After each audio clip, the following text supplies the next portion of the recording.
it ended up being a journey that wrecked us, and the Lord healed us. Mm-hmm.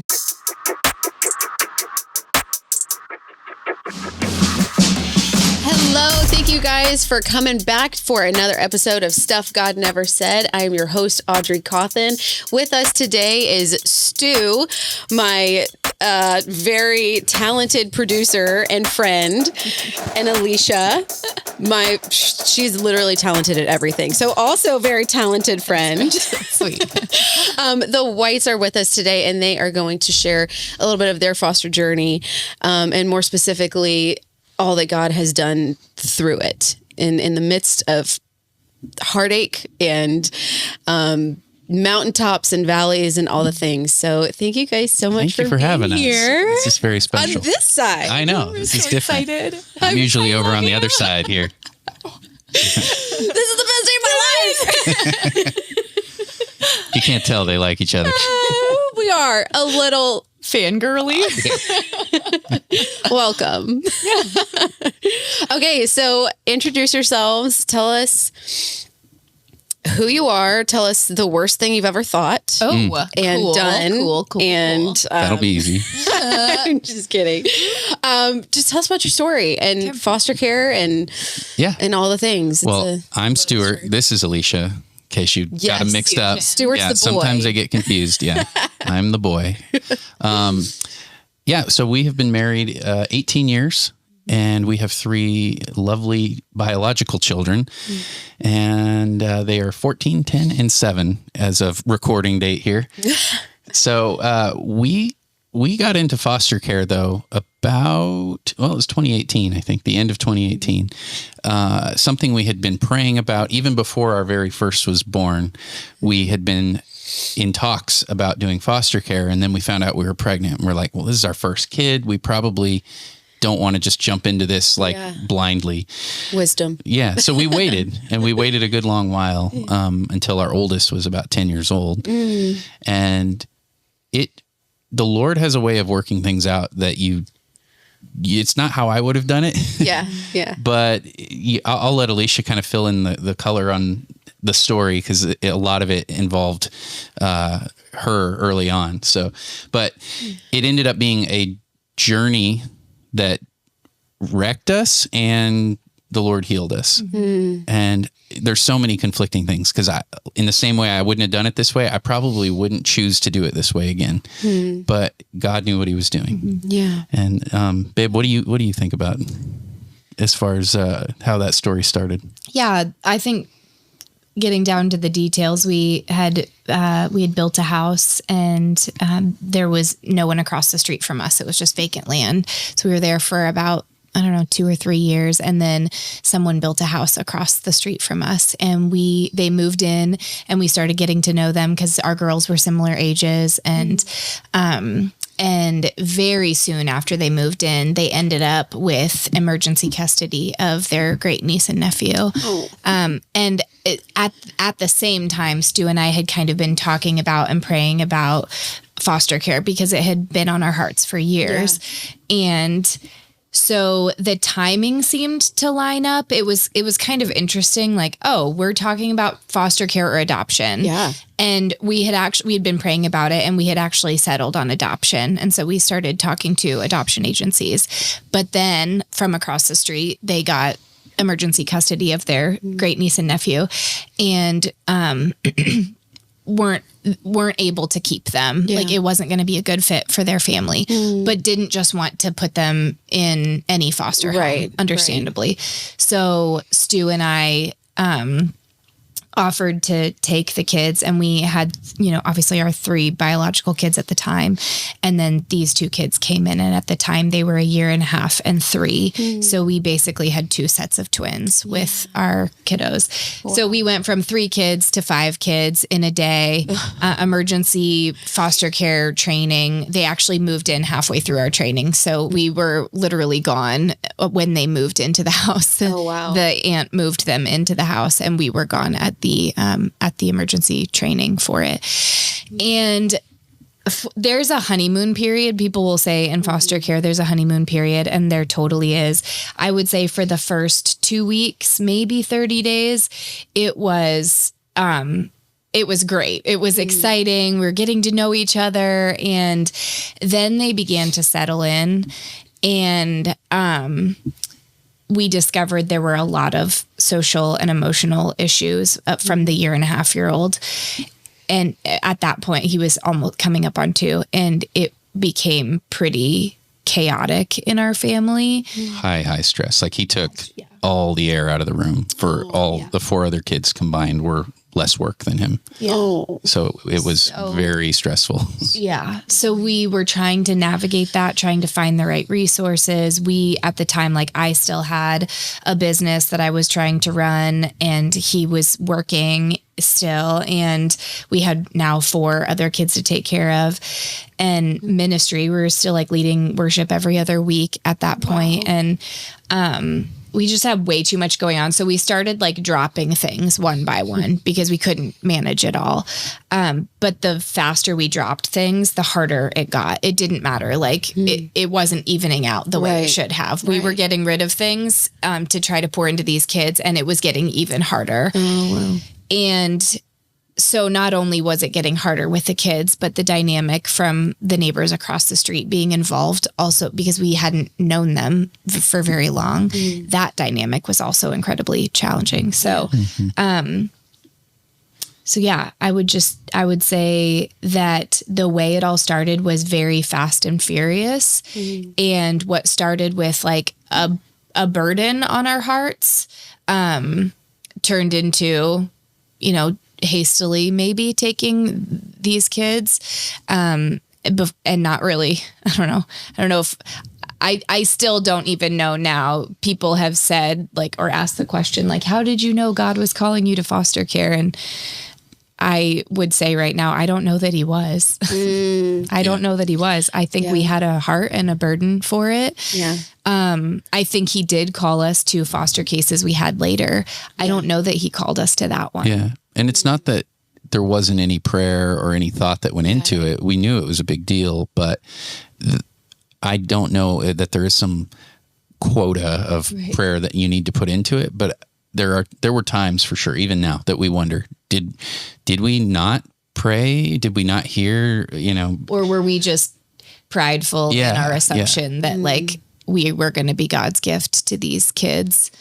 And I want to like back up and say like God calls us all to take care of orphans. That's in scripture. So so there's a call on us all to take care of orphans. But I think what we perceived, or maybe even what I perceived in that moment, was, the timing lines up. We've been praying about foster care. We've been praying about adoption. Clearly these kids moved in across the street and we're supposed to take them. I'm also not saying that just because it was hard means we shouldn't have done it. Because the Lord absolutely used all of that. I'm just being honest about where I was at in that moment. I think I was pridefully assuming that God was calling us to be the redeemer for these kids. And that may not have been the case. Yeah. But he used it anyway. It's so hard to know, I feel like, because there are times where I feel like God calls us into really hard things. And sometimes I think that I'm not God. So I know, newsflash. Does anyone say that anymore? Oh, I don't know. Newsflash? Probably not. It's very 90s. Old people. I'll say all the old things with you. Newsflash. I'm not God, everyone. But I think about some of the things that he very clearly called me into. And after going through them, learning how to continually hear his voice in the midst of obedience and coming out of it and thinking, I think the only thing I went through that for was for me to learn to rely on God more. Yeah. Like 100%. I think like what you thought you were going into it for was not. Yeah. Like it wasn't to be the hero. Like I worked when I was working in an orphanage in India. I was like, these kids, they need me to come love them. Yeah. And what came out of that more than anything is like realizing that I can't love my way into God loving me. Yeah. And that was a lesson that my heart needed more than anything else could have given me. Like, I'm the orphan. I'm not the hero. I'm the orphan. And I need God. Yeah. So much. And what that looks like. Like, I think it's beautiful to kind of picture ourselves as orphans of like I'm never going to even the score. And early in faith, I really felt like, oh, he gave me, I got to give, like, I got to keep it even. Like, that's never going to be a thing. It's never going to be a thing. And I think back to what you were saying about being called is we had foster care on our hearts too, big time, especially as we were walking through infertility. And the Lord closed those doors multiple times. But somebody who was very much called into foster care had kind of lovingly called us out and was like, we keep hearing you say that you want children and that you have the capacity to foster and you are able to, but are you called? And he said that, and it really ticked me off because I was like, look at my life. Like, all I want to do is fill my home with children, and I can't. Why would I not be called to this? And it ticked me off so much because he was right. Yeah. He was right. Like, we weren't called. We were trying to shove a door open to get what we wanted. Yeah. And of course it looks like a good thing, but that doesn't mean it's the obedient thing. Yeah. How can we love kids without opening our home to them if that is not what the Lord has for us, even though it looks like this path is busted wide open and we have every opportunity? That does not mean that we're called to that. And so I think, I don't know, like you could never answer for me if I was called, and I could never answer for you if you were called, but I can't even answer for me if I was called. We definitely go back and forth on trying to figure that out. And there are times where I'm like, no, I really think even though it was hard, it was the Lord's will. Then there are times where I go, but was it though? And who even knows? I guess maybe you should even just ask, like, what is the Lord's call anyway? Because he knew you were going to do it. And he already had a plan in advance for what he was going to do in you. You know what I mean? So maybe that's even just the wrong question. My best friend was just in town and I don't know where the passage was, darn it, but the verse that says, whether you turn to the right or to the left, like, you'll hear my voice behind you saying, go, whatever. I'm butchering it, I'm sure. But I was like, that is literally the verse that we should all talk about when we're asking what the Lord's will for our life is, or what the Lord's call on our life is. Like, whether you turn to the right or to the left, you'll hear my voice behind you saying, go.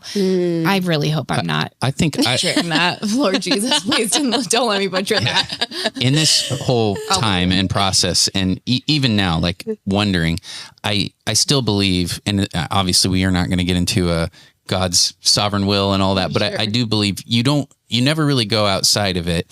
I think it's more of a case of, even in things where you aren't going the right direction, God in his grace brings it back around and uses it for his good and your good and his glory.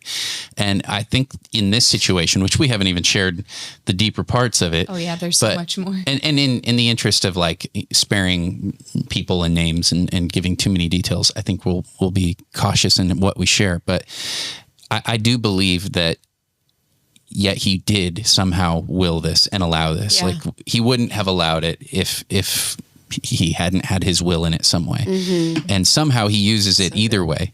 But for us, it was a learning experience. It was a humbling experience, because we thought, like everybody who goes into foster care, same thing. They just need to be loved. They're going to be so thankful for what we've done for them. And instead it becomes this like literal traumatic PTSD type of response, both in the entire process and everything that was involved. Like, you get, not all the time, but in this case, we got beaten.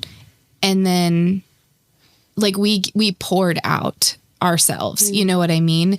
And just tried to walk in faithfulness, and literally got like spit on, lied about, beaten. And then there was nothing.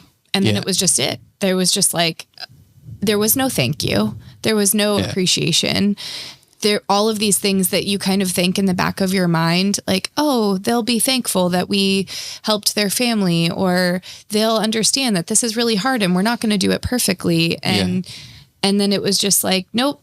Just nothing really cool. So we don't get the kids, and we don't get appreciation, and we just walk away with PTSD trauma that we're just dealing with for the next few years, you know? And it wasn't just the kids, people involved, family members of the kids that I'm sure they see it a different way. They one particular person I think thinks that we're Satan.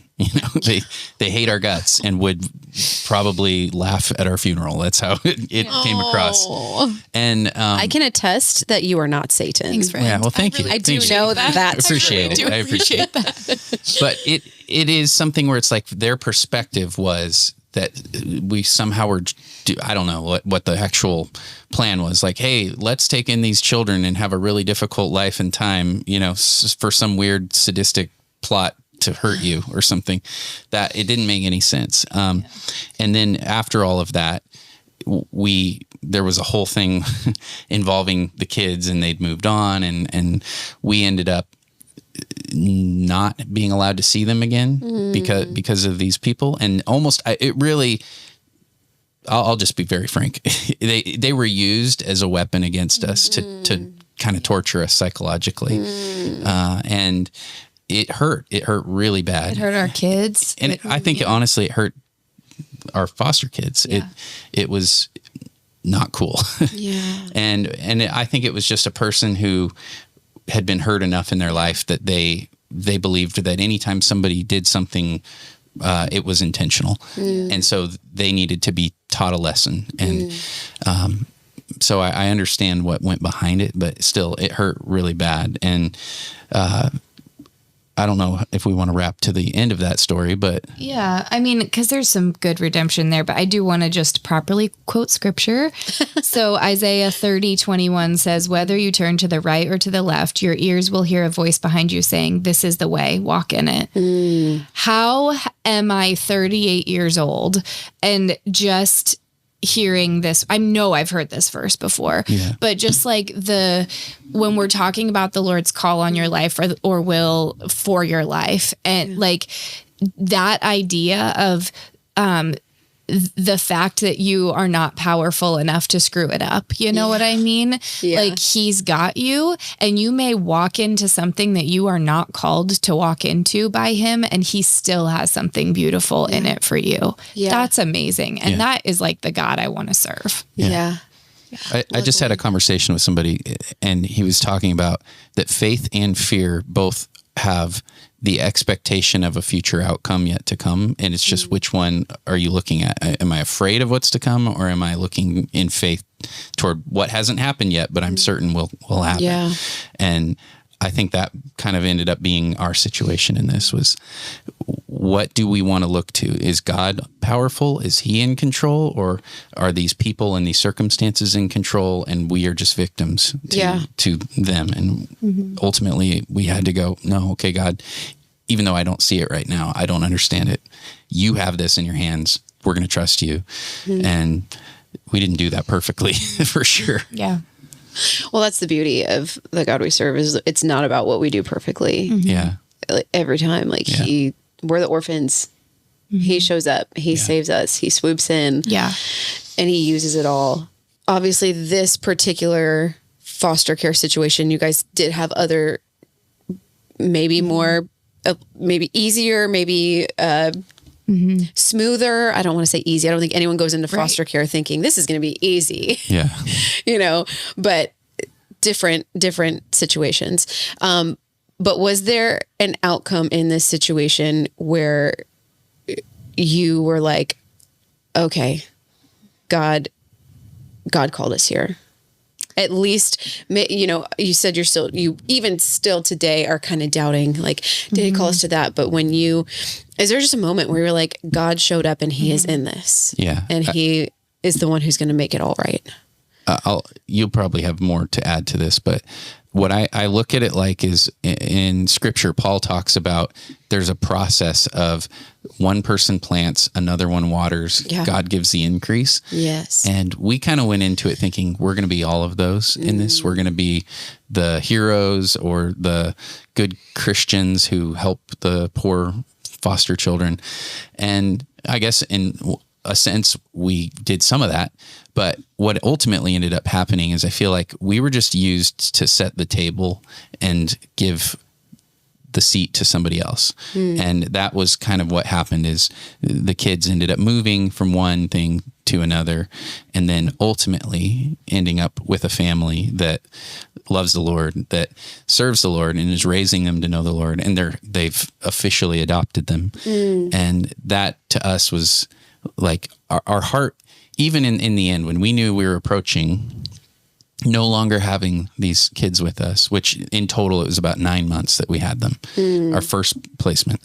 And, it was really hard though, to move them on. We didn't want to, but we knew like something has to be changed in this situation because it's only getting worse and with dynamics of relationships of people involved. And, it's so hard being neighbors. Yeah. So hard. It is really.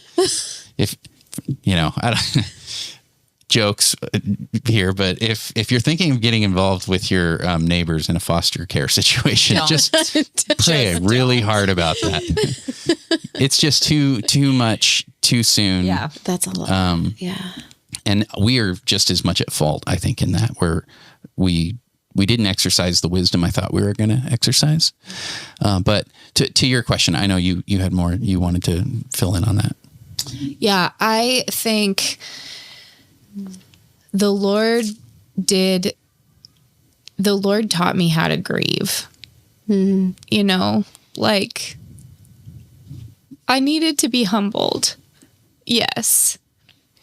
But like hard things were coming in my life, in our life. Yeah. And I needed to learn how to grieve and I needed to learn how to press into him. And I needed to learn that if he knew the truth about me, that's all that mattered, Yeah. Because I didn't know who knew what about me or who thought what about me or our family or the things that were being said about us that were legitimately not true and believed by people who also claim to love the Lord. The temptation was to want to try and go around and find where all the fires are and put them out. Yourself. Yeah. I did, and I that's where the tattoo. I just got this tattoo a couple days ago, and it's Exodus 14:14, and it was the verse that got me through that whole time. Like every single day, I just would think like the Lord will fight for you. You need only to be still, because that's literally all I could be. I couldn't fight for myself. I couldn't make it right. The harder that I wanted to or tried, it seemed to just make it worse. It was like quicksand. Like the more you fight it, the more you get pulled under. Yeah. And I feel like the Lord, it was the beginning of our faith journey, because we've been on, like, I hate sounding so cliche. That is the worst thing to me, is to be cliche. But the last 4 or 5 years has been like a faith building experience like none other, that what started with this, whatever the day was that they moved in, that day started a faith journey that only the Lord could have had planned for us. And it wasn't just that, like it was leading us to the next thing, which was leading us to the next thing. And each little piece of that story in the last 4 or 5 years was getting us ready for what he had for us next. So I wouldn't even say it's what he did in that. It's like he had this whole planned out for us, woven together and he knew, like, as a perfect parent, he knew exactly what Stu needed, exactly what I needed, exactly what our family needed to call us into what he was calling us into next. And we thought it was all about that. Yeah. We thought it was all about that scenario, but it wasn't. It was about what he had for us next. You know that joke where they say, like, if you pray to God and you say, God, give me patience, and then you later on are being tested in patience. It's like, well, you asked for patience. How in the world are you going to practice practice or grow in patience if you don't have that. Well, I think in this, there were prayers that we'd had where it was like, God, I need to grow in this way.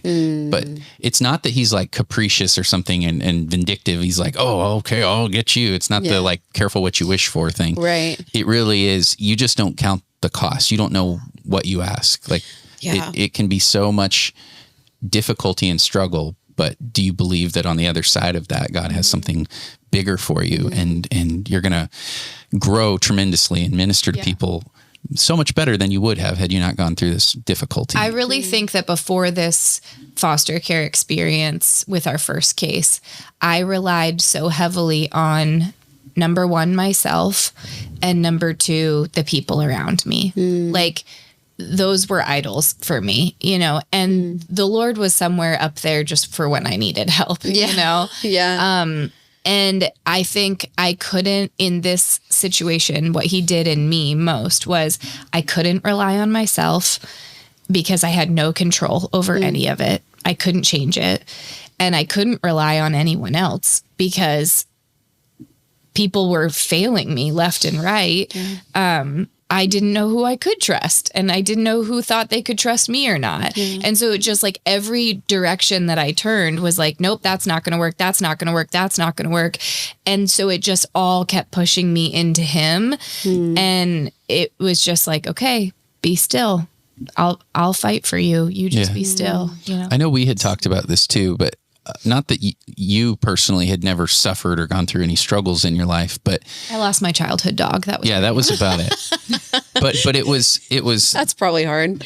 It was a situation though where you had not ever struggled or suffered to that degree ever, and you wouldn't choose it, but it was something that you learned so much through it. We both did, and again, to our very beginning of the show, like I would not want to do it again, but I am so glad we did. Yeah. So in that, I do think it was the Lord's will. And I do want to say, because there's such a redemptive piece of this story, the kids did get adopted by an amazing family and they're doing well. And we did get to see them before we moved to Tennessee.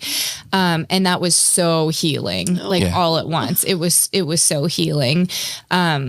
It was amazing. But it also did, even getting through the door of foster care, we ended up having an impact on a few other kids. And then we got our 17-year-old, who, like, all of that pain was so worth it because we got her and we were supposed to have her. And I know that was a call that the Lord had on our life that we probably wouldn't have been ready for, because I had always said we would never take a teen.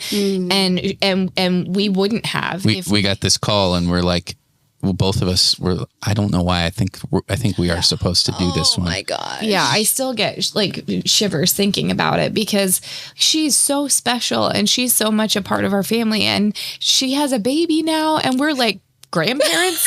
Yeah. You look so good. I know, right? But like, I knew, I can tell you for sure, we never would have jumped into her case had we not gone through what we had been through. Yeah. And so the Lord just set that groundwork for us to give our yes for her. And so 100% worth it in that case. Isn't it wild how a lot of times when you go through something like that, how I don't know like a metaphor for this, but it just feels so much easier to hear his voice after you've gone through something where you can't hear anything. You have to choose to hear his voice, and you're like, and you have to fight for it. You have to fight for it, and you have to work to obey it. And then you're like, you come out of that and you're like, oh, I know what that voice sounds like. I recognize it. Yes. Like, I feel like it's like you're a baby in a womb and you're like, oh yeah, I kind of like can hear that from afar. And then, then you like, I feel like this is kind of a gross metaphor, but then you're like, hear your dad's voice on the other side. Yeah. And you're like, I know that. So much more clarity. And it brings you comfort. Yeah. And you're like, I've gone through whatever I had to go through, and there was a reason for it. But now it's just so much more, it's familiar. forever. Yes. It's familiar forever. Yeah. It's so good. I think I need to sit on that for a second because I've been thinking about that a lot lately. I think one of the things that the Lord has done for me in the last few years has been teaching me how to hear his voice. Mm-hmm. And I think that's like a muscle that you grow. Mm-hmm. You don't, like you're just saying with even a baby, like they learn the voice of their parent. Mm-hmm. And I pridefully thought I knew what the voice of my father sounded like. Mm. It was in my own strength, but he graciously taught me what his voice, number one, he taught me what his voice sounded like. And number two, I started running after it because I was at rock bottom in that case, in that foster case. And he knew I needed to get to that place to run after him. And that was it. That was like, that's all we need in this life. Like if it takes getting to rock bottom to finally chase after the voice of our Father, it is worth all of the pain that goes into it. That's so good. And you know what else I love about your story? And this was like a quick little subtle thing you said, but you walked through that and it was your first case. It wasn't your only case. Yeah. Mm-hmm. Like this is not you pitching against foster care or this, like, oh, it's so hard, don't do it. You're sharing the hard stuff you had to walk through that you didn't know you were going to walk through, that you probably didn't even know was a choice to walk through when you said yes to foster care. And you went through it and then you kept going. Yeah. I have Jesus chills. Do you see them? I do. Like if that is not what solid faith in Jesus looks like, I don't know what is, because I feel like we could have just cut this episode off after a story and you're like, they got adopted, everything worked out great. Yeah. The end. But it's not. It's like they got adopted. The Lord healed that situation and opened the door for the next child who we still see and we still love and is still our daughter, and whatever else has come after that and will come in the future. Like you didn't say that was hard, I'm done. Yeah. You said that was hard. Now I feel prepared. Yeah. Now I feel prepared to hear his voice and to go forward with him when he makes the way. Mm-hmm. Yeah. That's so friggin' brave. You guys are so good. I know that both of us would say, like, and this isn't false humility or anything. It's literally like by the grace of God that any of that was accomplished, because I feel like we were bumbling idiots at times, just going like, what is going on? And God's just like, just keep following my voice, and Marco Polo. So yeah, in those moments, both of us, when everything leading up to us, even moving to Tennessee, it's been almost 2.5 years now. And all of it, that was used to prepare us for that, and hearing the Lord's voice, and then doors opening and taking a step and going, okay, well, if I go here and this next one goes, then we'll go to the next one and the next one. And then you just keep thinking, no way that this next one is going to happen. And here we are. And I can't even describe that. I don't think we would have been in the place probably prepared to do that had we not even gone through those other things. So it truly is, God knows better what's going on. He sees the end from the beginning, and he knows everything that you need to do and every mistake you're going to make along the way, and still loves you and is graciously working all things together for the good. So I don't even understand how that works, yet it does. Yeah. My friend Seth said, when you're walking in the will of the Lord, or when you're walking in step with the Spirit, like when there's something that you really want and you move forward in it, you can either experience like a tailwind or a headwind, and when you're getting that headwind, it's usually because you are pushing forward in something that you think God's calling you into. And there's a difference between, like, turbulence happens no matter what. Like, you're going to get turbulence no matter what. There are going to be hard times in a flight no matter what. But there's this headwind that you get when you're pushing for something that you think the Lord is calling you into, and maybe he's not, but you keep pushing and pushing and pushing. And but the Lord still gets you to that destination, wherever that is. But then there's times where he's calling you into something, and now I've experienced this, where it's like tailwind all the way. Like he just picks you up. Yes, you still have turbulence, but it's like, he's just like the Holy Spirit breathes on it, and the doors just open left and right, and you're still getting to where he's taking you. You know, it's just like, were you pushing for it, or did he just lift you up and provide the way for it? And I think that's one thing I'm learning to experience now. Like, is this a headwind moment or is this a tailwind moment? Because it gives me more discernment on how to move forward with it. That's so good. That's not so mine. good. And I wish we could take credit for that. Seth. Thanks, Seth. I mean, Seth knew what you needed to do. Yeah. Yeah. Because you're so good at making things happen. Yeah. Like, I feel like that's one of your gifts of like, oh, I'm going to make this happen.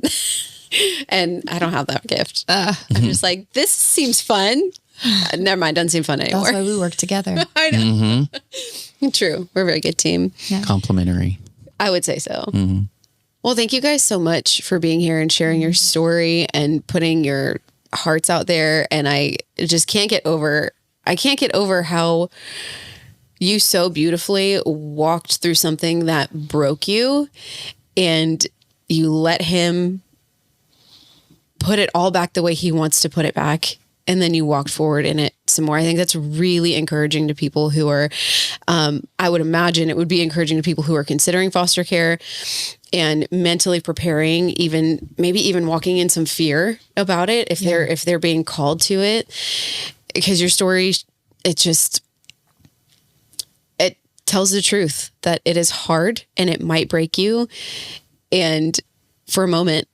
And God is going to be with you. If he is bringing you there, he's going to bring you through it. And he's going to piece you back together in the most beautiful way. Because what are we if we're not broken vessels where light can shine through? Like that's what we are. And you guys have done that so beautifully and so obediently. And it's just an honor to be your friend. Oh, thank you. Thank you for having us. Thanks for being here. You're the best ever. Best day of my life. I'm so happy. If people have questions or are seeking encouragement about foster care or anything along those lines, how can they get in touch with you? You can reach us at our podcast email. We didn't really mention this, but we have an amazing we podcast. have a podcast. You We will be starting it back up soon. It's been on a bit of a hiatus, but you had a little bit going on. Yeah, a little bit. It's been a little busy. Feedback at alloflifeshow.com. That's as in all the money, all the things, all the stuff, all of life, not olive life, as many people. We didn't think it through when we named it, but all of life.com. Feedback at alloflife.com. I love it. And if you just have a comment or you want to ask us a question about it, we'll do our best to answer it. We make no claims to be pros at this, but you're honest. Yeah. But you're honest and you love Jesus. And what else can you ask for? Yeah. True. It's the best. True. So thank you guys so much for being here today. If you have any questions, you can always reach out to us at sup at stuffgodneversaid.com. Like, subscribe, comment if you're watching this on YouTube, and you can find us on Instagram at stuffgodneversaid. We'll see you next time.